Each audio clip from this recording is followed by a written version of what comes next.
Le thème de cette vidéo est les fonctions. Comment analyser la courbe orientative d'une parabole?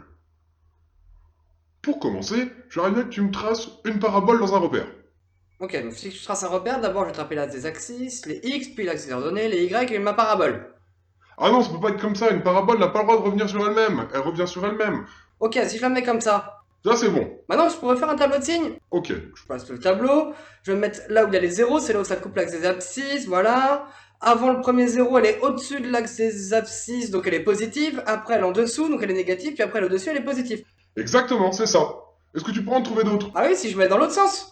Ok, dans l'autre sens, elle est négative, puis j'ai un zéro parce qu'elle coupe l'axe des abscisses, puis positif, puis un zéro, puis négatif. C'est bon? Exactement, c'est bon. J'en ai une autre.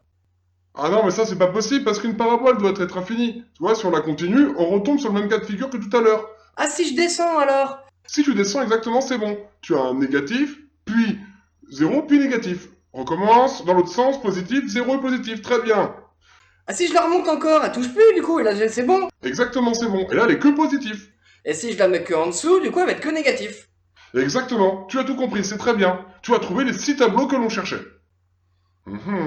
Maintenant, ce que j'aimerais bien, c'est que tu ailles sur la chaîne Math Science 35 et que tu regardes la vidéo Histoire Math épisode 2, ça pourrait te servir pour savoir qu'une fonction parabole, c'est x carré plus bx plus c. Si elle est positive, la parabole est tournée vers le haut, si elle est négative, elle est orientée vers le bas. Juste ça à savoir pour l'instant. Donc la première ligne des tableaux, c'est orientée vers le haut, la deuxième ligne, c'est orientée vers le bas. Là, je vais dessiner deux paraboles, une orientée vers le bas, à gauche, une orientée vers le haut, à droite. Faire un repère. Et dans le repère, on va essayer de regarder. Ça veut dire que là, ce que j'entoure, c'est ce qui coupe l'axe des abscisses, on va appeler ça les zéros. Et pour une parabole, ça peut aussi s'appeler les racines.